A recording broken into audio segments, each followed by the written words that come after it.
Alhamdulillahirabbil alamin. Asyhadu an la ilaha illallah malikul haqqul mubin wa asyhadu anna Muhammadan abduhu wa rasuluh shadiqul wa'dil amin. Allahumma sholli ala sayyidina Muhammad wa ala ali sayyidina Muhammad amma ba'd. Pujanipun para pinisepuh sesepuh ingkang agung mastuti ingkang pantes kinabekten sumrampanipun dumateng penyanipun para tamu sinedahan kakung swama putri mliginipun dumateng penyanipun para sanak kadang tangga tepalih ingkang sampun kepareng angetreni menggah sinedahan ingkang sampun kahaturaken dipun panggenaken wonten panggenan ingkang saestu badhe mulya hormat. Amin. Monggo kita mulai kanthi maos istighfar kaping 3 lan syahadat kaping 3. Astaghfirullahaladzim. Alladzi la ilaha illa huwal hayyul qayyum wa atubu ilaih. Astaghfirullahaladzim. الذي لا إله إلا هو الحي القيوم وأتوب إليه. أستغفر الله العظيم الذي لا إله إلا هو الحي القيوم وأتوب إليه. أشهد أن لا إله إلا الله وأشهد أن محمدا رسول الله. أشهد أن لا إله إلا الله وأشهد أن محمدا رسول الله. أشهد أن لا إله إلا الله وأشهد أن محمدا رسول الله. على هذه النيات كلنا صالحا من أفضل النبي المصطفى سيدنا محمد صلى الله عليه وسلم وآله وأزواجه وأولاده وذريته. الفاتحة. أعوذ بالله من الشيطان الرجيم. بسم الله الرحمن الرحيم. الحمد لله رب العالمين الرحمن الرحيم مالك يوم الدين. إياك نعبد وإياك نستعين. اهدنا الصراط المستقيم صراط الذين أنعمت عليهم غير المغضوب عليهم. ثم إلى حضرة إخوانهم من الأنبياء والمرسلين والأولياء والشهداء والصالحين والصحابة والتابعين والعلماء والمصنفين وجميع الملائكة المقربين خصوصا سيدنا الشيخ عبد القادر وخصوصا إلى لهم الفاتحة. أعوذ بالله من الشيطان الرجيم. وعلى أشرف الأنبياء والمرسلين وعلى آله وأصحابه أجمعين. أما بعد. Para sesepuh, para bini sepuh, para alim ulama, para kiai, para ustaz, ustadzah, para bapak, ibu, ingkang satu kinurmatan, ingkang sepisan monggo kula dherekaken muji syukur wonten ngarsanipun Gusti Allah ingkang Maha Kuwasa. Alhamdulillah kita sedaya pinaringan taufik dalam dipun Allah sehingga wonten ing siang menika kita saged rawuh wonten ing majelis zikir lan majelis doa khususipun. Assalamualaikum warahmatullahi wabarakatuh. Alhamdulillah nahmaduhu wa nasta'inuhu wa nastaghfiruh wa na'udzu billahi min syururi anfusina wa min sayyiati a'malina. Man yahdihillahu fala mudilla lahu wa man yudlilhu fala hadiya lahu. Asyhadu an la ilaha illallah wahdahu la syarika lah wa asyhadu anna Muhammadan abduhu wa rasuluhu la nabiyya wa la rasula ba'dah. Qala Allah ta'ala fi kitabihil karim wa huwa asdaqul qailin walladzina amanu wattaba'athum dzurriyyatuhum biimanin alhaqna bihim dzurriyyatahum wa ma alatnahum min syai' kullu imri'in bima kasaba rahin. Wa sallallahu ala sayyidina Muhammad ala alihi wa ashabihi wa man tabi'ahum bi ihsanin ila yaumiddin, amma ba'd. Bapak, ibu-ibu, hadirin hadirat yang dirahmati Allah, wabil khusus sesepuh, para ustadz, para kiai, para alim yang siang hari ini ikut memenuhi undangan dari keluarga Eyang Amar, khususnya beliau-beliau para sesepuh yang kami tuhuni dawuh-dawuhnya. Alhamdulillah kita bisa memperingati ya 40 hari. Tadi saya disampaikan ke Mas Yusuf sebagai keluarga, ingin mengetahui lah apa yang menjadi seharusnya dilakukan oleh penerusnya. Makanya tadi saya sampaikan surat At-Tur, orang-orang yang beriman diikuti oleh keturunan mereka dengan iman, maka kami akan pertemukan mereka dengan keturunannya tanpa mengurangi sedikit pun. Maksudnya pahala-pahalanya tidak terkurangi sedikit pun. Setiap orang itu tergade dengan apa yang diperbuat. Insya Allah kalau tadi disampaikan tentang kebaikan-kebaikan Eyang Amar, tentunya kalau putra-putranya meneruskan kegiatan-kegiatan yang mulia tadi, wabilus di lapangan pendidikannya, tentunya sangat bagus sekali. Di lapangan dakwah dan tarbiyah di tengah umat, kalau itu diteruskan tentunya sangat bagus sekali, dan itulah cara agar putra-putranya bisa ketemu dengan Eyang Amar, mungkin dengan seniornya lagi, yang lebih senior lagi, mungkin Mbah Kiai Suryani maupun yang senior lagi, saya tidak tahu. Itu bisa ketemu. Itu caranya memang hanya ngikutin dengan iman. Walladzina amanu wattaba'athum dzurriyyatuhum biimanin. Itu cara satu-satunya itu begitu. Makanya perkara iman itulah yang dulu dikhawatirkan oleh Yakub ketika Yakub alaihissalam itu dari Mesir balik ke Palestina lagi, beliau sudah merasa ada tanda-tanda kematian, beliau diantar oleh putra-putranya, beliau katakan pada putra-putranya, apa yang kamu sembah sesudah itu. Jadi hal yang diperhatikan betul oleh senior, oleh orang tua, perkara iman, dan hendaknya memang putra-putranya meneruskan apa yang telah dirintis. Nah itu yang pertama. Kalau dijabarkan lebih jauh, memang banyak riwayat-riwayat yang menguatkan hal itu. Seperti ada seorang sahabat bertanya kepada Rasulullah Shallallahu Alaihi Wasallam, apakah masih ada sisa-sisa kebaikan andai orang tua sudah meninggal dunia? Itu Nabi memberikan jawaban, ya masih.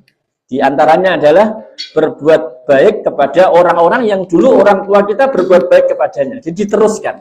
Misalnya dulu Eyang Amar misalnya di sekitar sini mengadakan kegiatan-kegiatan, ditambah santunan-santunan dengan masyarakat, diteruskan. Misalnya waktu Ramadan misalnya diteruskan. Mungkin nanti pas waktu Muharram ada acara diteruskan. Itu adalah salah satu birrul walidin. Ketika orang tua kita sudah meninggal dunia, ketika ada seorang sahabat bertanya kepada Rasulullah Sallallahu Alaihi Wasallam, itu jawabannya begitu. Apakah masih ada sisa untuk berbuat baik saat sudah nggak ada? Ya masih. Meneruskan kebaikannya, menghubungi sahabat-sahabat yang waktu beliau hidup itu, misalnya ada komunikasi, ada pertemuan, itu dilanjutkan. Mungkin kalau tadi disebutkan pengajian Al-Husna, kemudian jadi Al-Marhamah, itu mungkin dulu yang Amar punya punya komunikasi kan ya. Kalau sudah sama-sama meninggalnya ya sama-sama keturunannya. Yang saya tahu Mas Abu Bakar dari dari Busiriyah. Nah itu mungkin dijalin hubungannya kembali. Jadi itu adalah menjalin hubungan dengan orang-orang yang dulu waktu orang tua kita hidup itu menjalin hubungan, kita teruskan. Itu adalah birrul walidain. Tentunya ada beberapa hal lain yang terkait hak Allah ya. Hak Allah mungkin pas yang Amar itu waktu sakit masuk sholatnya nggak sempurna kan ya. Nah, itu ya ada amalan meskipun ini sifatnya ikhtilaf tapi saya rasa sangat bagus sekali karena istilahnya beberapa ulama itu misalnya mengkodok sholat yang mungkin nggak sempurna ya, atau mungkin tidak dikerjakan karena misalnya masuk ICU ya nggak sadar. Nah, itu mungkin putra-putranya bisa mengkodoknya. Meskipun ini perkara ikhtilaf tapi disadar betul ini perkara ikhtilaf, tapi beberapa ulama sadar itu ikhtilaf tapi dilakukan karena untuk kehati-hatian, karena hak Allah itu lebih utama untuk ditunaikan. Begitu pula kalau pas meninggalnya Ramadan ya, Ramadan mungkin puasanya itu ya, itu fidyahnya atau mungkin dikodok sekalian dengan ya, tentunya adalah satu kebaikan meskipun konteksnya fidyah ya tentunya ya.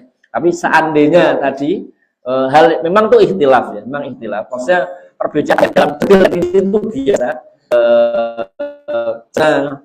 Layaknya pengetahuan itu memang sering ada, tapi utamanya adalah itu walidain, hak-hak Allah yang masih kita nilai belum tertunaikan. Begitu pula komitmen janji-janji ketika almarhum masih hidup, gitu kan ya. Misalnya pernah ngomong-ngomong sama pengurus MI, masuk di tempat kamar mandinya tak rombak misalnya ada kayak gitu, terus kita dengar kan, wah diteruskan. Itu tentunya adalah birrul walidain ketika orang tua kita sudah tidak ada. Jadi ini nuhuni dari permintaan Mas Yusuf ingin tahu apa yang perlu dilakukan oleh keturunannya ketika sudah tidak ada. Tentunya adalah misalkan mengunjungi pusaranya, tadi kan ya sifatnya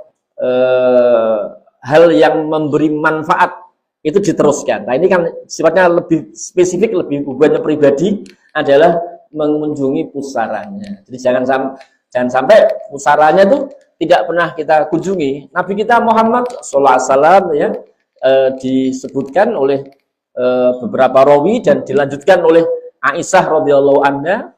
Aisyah punya saudara dimakamkan di Baqi ya, Aisyah mengunjungi makam saudaranya yang di Baqi, mendoakan. Rasulullah juga begitu, mendoakan ahlul Baqi, beberapa masa yang meninggal yang dimakamkan di Baqi, apalagi ini adalah orang tua kita, misalnya pusaranya kita kunjungi untuk mendoakan. Memang Nabi kita Muhammad SAW itu pernah lewat di satu pekuburan, Beliau karena mendapat wahyu, maka beliau mengetahui bahwa ahli kubur itu mendapat siksa kubur. Kalau didetailkan adalah karena suka adu domba sesama muslim, dia adu domba, yang satu ada karena ceboknya nggak bersih. Nah, kemudian dia mendapat adab kubur.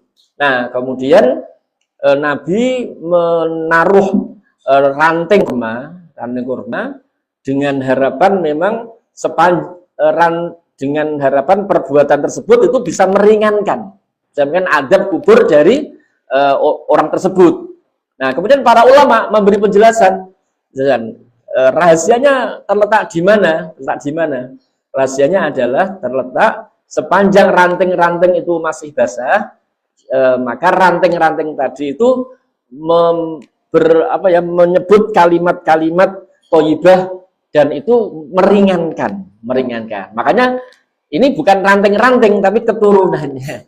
Ternyata datang kemudian membaca kalimat-kalimat thayyibah, membaca dzikir-dzikir itu insya Allah itu juga akan meringankan. Jadi kalau orang-orang dulu ya pas menjelang Ramadan, tapi kalau orang sekarang mungkin pas liburan Juni sambil cucu-cucunya dikenalkan, maka simbah di sini diajak, terus nanti membaca-baca kalimat thayyibah, itu adalah dasarnya tadi itu. Jadi memang memakai metode kias ya, tapi memang metode kias itu memang bisa diterima minimal oleh satu madhab Islam yang populer, yang muktabar, yaitu seperti tadi. Kalau ranting-ranting ditaruh terus menyebabkan azab ahli kubur tadi itu bisa diringankan, itu ditafsirkan tadi. Ketika rantingnya masih basah, dia masih masih ada kehidupan, dia membaca kalimat-kalimat yang baik, itu menyebabkan siksaan ahli kubur itu diri. Karena ini bukan ranting ini ya, tapi anaknya, cucunya. Nah ini memang itu semua akan naik kepada Allah. Maksudnya gini, Allah menyebutkan dalam Al-Quran ya, ilaihi yas'adul kalimut thayyibu wal amalus sholihu yarfa'uhu. Naik kepada Allah kalimat-kalimat yang baik dan amal soleh itu Allah akan mengangkatnya. Ini menurut seorang ahli tafsir, Abu Syuhbah, itu memang beliau termasuk di ini Al-Azhar ya, beliau termasuk orang yang berpendapat, ulama berpendapat bahwa kalimat-kalimat thayyibah yang diucapkan itu memang akan bisa sampai, sampai.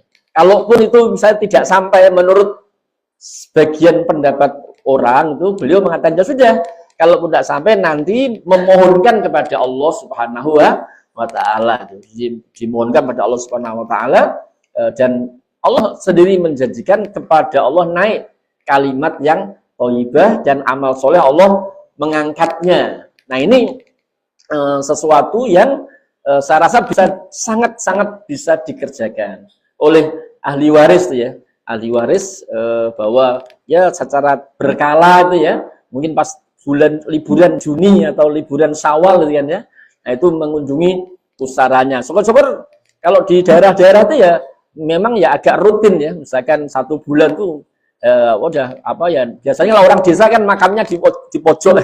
Kalau di kampung itu kan di setiap kampung itu kan ada makam di pojok kampung, lah itu lebih gampang. Kalau di kota kan lain lagi, di kota anaknya pada kemana. Nah ini yang mungkin nanti pas liburan, pas pas Syawal itu kan atau menjelang Ramadan. Nah jadi ini adalah akan naik kepada Allah Subhanahu wa Ta'ala. Jadi memang tidak putus. Maksudnya ada nas-nas syariat yang memberi peluang pada kita untuk bisa kita sambung. Terus kita sambung. Dan itu diantaranya kalimat-kalimat thayyibah yang kita baca itu insya Allah akan naik kepada luka yang sudah meninggal dunia. Ilahi yas'agul kalimut thayyibu wal amalus sholihu yarfa'uhu. Naik kepada Allah kalimat yang baik dan amal soleh Allah mengangkatnya. Ada hal lain yaitu sedekah mayit. Nah, ini sedekah mayit. Jadi memang begini ya, memang penjelasan di Al-Qurtubi itu begini. Memang secara umum adalah wa allaisa lil insani illa masa'a wa anna sa'yahu sawfa yura, atau wa alla taziru waziratun wizra ukhra, itu kan ya. Nah, itu adalah sifatnya sifatnya umum. Kemudian ada tahsis, ada pengkhususan. Nah, pengkhususan itu tidak kita khususkan semau kita, tapi ada nas syariat, yang mengkhususkan. Nah, diantaranya sedekah mayit. Sedekah mayit itu memang mendapat kekhususan dari syariat, sehingga kalau seandainya dari putra-putranya, cucunya sedekah terus atas nama mayit, itu insya Allah akan diterima oleh Allah Subhanahu wa Ta'ala. Terlebih beliau waktu hidup memang dermawan setahu saya, karena kadang-kadang di tempat saya, maksudnya di NDM ya, mungkin yang jam saya juga mungkin menjadi saksi juga. Ini saya tahunya hanya NDM, karena di NDM itu misalkan beliau mengetahui di NDM ada proyek apa, nah beliau ikut. Nah itu adalah seandainya putra-putrinya ada rezeki itu kan ya, terus mungkin yang dekat ini ada proyek terus ikut, insya Allah diniatkan sedekah mayit. Begitu pula seandainya mengkorbankan, ini mungkin dekat ya waktunya, ini kan sudah Syawal, sudah selesai belum Syawal? Dzulqa'dah, Dzulqa'dah, Dzulhijjah. Wah, ini mumpung masih anget. Beliau meninggal kemarin ya, bulan Ramadan. Mungkin dengan Dzulhijjah jaraknya tidak jauh. Kemudian putra-putranya masih punya rezeki. Nah, karena mengkorban. Dan sebagaimana Ali radhiyallahu anhu itu berkorban. Memang itu pro kontra, karena sebagian ulama mengatakan itu karena wasiat Rasulullah untuk Ali, sehingga Ali waktu Rasulullah meninggal itu berkorban. Tapi sebagian ulama mengatakan enggak, itu tidak hanya berlaku untuk wasiat. Entah wasiat, entah tidak wasiat, kita mengkorban untuk orang yang sudah meninggal itu adalah diperkenankan. Ini misalnya, atau secara khusus mengkorbankan berat, minimal adalah menyertakan pahala. Kita korban untuk keluarga kita, menyertakan pahala untuk orang tua kita. Karena dulu Nabi juga ketika berkorban mengatakan ini adalah dari Muhammad dan untuk keluarga Muhammad dan untuk umat Muhammad. Bahkan ulama Saudi sendiri yang terkenal dengan mazhab Ibnu Taimiyah itu menyertakan pahala itu diperkenankan. Shalih Utsaimin sebagai seorang mufti Saudi itu dalam kumpulan fatwa itu memperkenalkan. Jadi ini kalau misalkan mengkorban secara khusus, waduh, sekarang harga kambing mahal juga.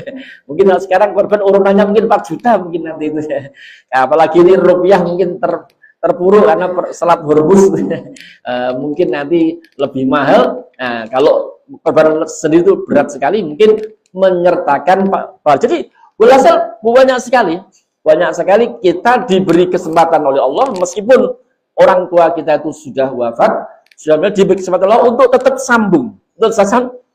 Dan itu kan memang naluriah, apalagi tadi disebutkan oleh Bapak Kiai Suyadi, beliau hulawentah putra-putranya kan ya. Nah, tentu kan secara emosional, waduh iya dulu ibu begini-begini nyekolahkan anak-anaknya, ini gimana ini? Nah, gitu kan. Mesti kan ada perasaan seperti itu kan. Nah, itu Allah tidak memutus. Terus meninggal ya meninggal, enggak begitu. Tetapi ada hadis pengecualian. Ada pengecualian. Ya, sedekah itu pengecualian. Jadi pengecualian itu tidak harus nyambung. Maksudnya nyambung itu nasnya langsung nyambung. Misalkan gini, yang nyambung itu ya, namanya mutasil, nyambung. Misalkan adalah idza mata ibnu Adam ingkota amalu ila min salas. Gitu kan? Apabila anak manusia meninggal, amalnya terputus kecuali 3. Amal jariah, anak soleh yang mendudukan ilmu yang bermanfaat. Itu istisnanya mutasil, maksudnya nyambung. Ada istisna yang munfasil, yang pisah, yaitu di nas-nas lain, tidak harus di hadis itu, tapi di hadis yang lain ya, tadi itu sedekah mayit, mengkorbankan, mungkin mengumrohkan itu kan. Nah, itu insya Allah masih bisa. Jadi ini memang secara naluriah ya, kita sebagai anak-anaknya mungkin kalau saya dengan orang tua saya sendiri mungkin ingat dulu bapak begini, ibu begini, luar biasa, rupiah rekoso, nyekolahkan anak-anaknya, terus sekarang sudah mentas semuanya. Masa nggak bisa apa-apa kan, rasanya gelo tuh ya. Kayak iso gatel iki ya Allah lewat Nabi Muhammad memberi syariat, jangan khawatir. Meski orang tua sudah meninggal dunia masih bisa nyambung sedekah mayit, mengkorbankan, menghubungi orang-orang yang dulu beliau berbuat baik itu dilanjutkan. Komitmennya ya diteruskan. Nah, itu insya Allah masih banyak. Ini alhamdulillah istilahnya ini juga kita tahu gambaran, yang Amar itu dulu waktu Sugeng itu punya hubungan misalkan dengan Pak Kiai Suyadi, mungkin diminta untuk ngisi atau apa itu kan, itu diteruskan, dilanjutkan. Mungkin juga punya hubungan dengan Pak Sarkin, Pak Ustadz Nasrin dan lain sebagainya itu. Nah, itu diteruskan, itu salah satu birrul walidin. Itu yang terkait manusia. Selain tadi yang pertama adalah terkait sama Allah kan. Tadi istilahnya puasanya kalau belum selesai diselesaikan, tapi insya Allah sudah selesai semuanya. Itu selesai semuanya. Yang terkait sama Allah, ini terkait sama manusia itu masih banyak pintu kita tidak perlu khawatir. Yang penting mendoakan orang tua kita, dan juga untuk jamaah mungkin punya orang tua masing-masing itu masih bisa meneruskan kebaikan orang tua kita, dan pahala mengalir terus untuk orang tua kita. Kan senang sekali ya kalau kita dapat transferan, kan seneng, wah payu ini ke payon ditransfer nih, atau kita maklaran ditransfer lah, senang sekali untuk transferan. Ini tak tawakno barangnya karo koncoku, harganya cocok lah untuk tip ya kan. Nah, senang sekali kan, senang lah. Nah, tiba-tiba orang tua kita, wah ada notifikasi pahala, wah senang sekali. Wah anaknya kan begitu, jadi senang sekali. Jadi ini insya Allah ya sedih-sedih ya, namanya ditinggal. Tapi tidak kok kemudian putus sama sekali, masih ada saluran kontak ya, yang syariat izinkan untuk dilalui, dan itu ada kebaikan untuk putra-putranya, juga kebaikan untuk Eyang Amar itu sendiri. Barangkali itu yang bisa kami sampaikan, semoga ada manfaatnya untuk kita semua. Saya kembalikan pada Pak Sarono selaku MC.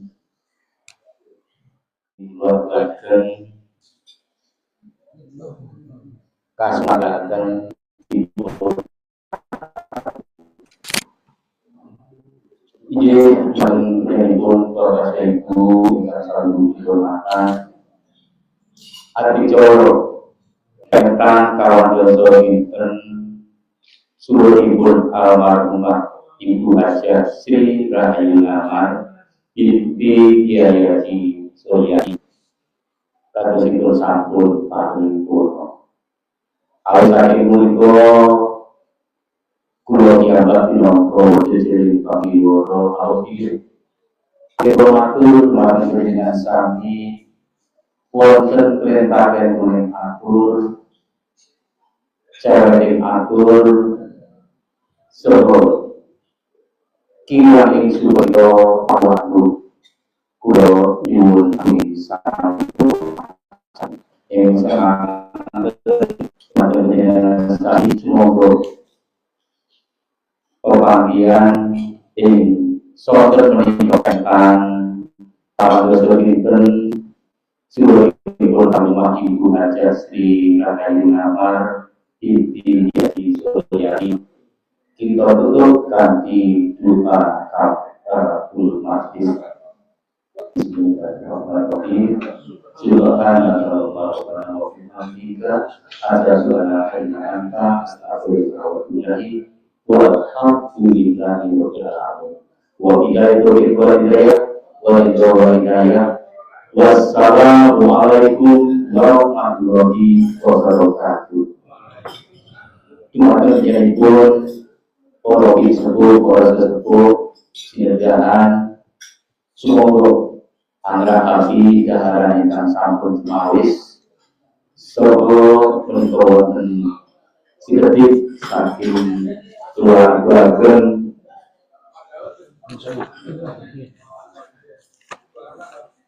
Ibu Haja Sri Rahayu Amar binti Pisan. Mugi katampi saha wonten mukaanipun keluarga panjenengan sami mawan saking keluarga rasakan raden agung panuwun Baginda awit rawuhipun saha pijuwanganipun atur pantul moso iki ing ali kaya matur nuwun Assalamualaikum warahmatullahi wabarakatuh.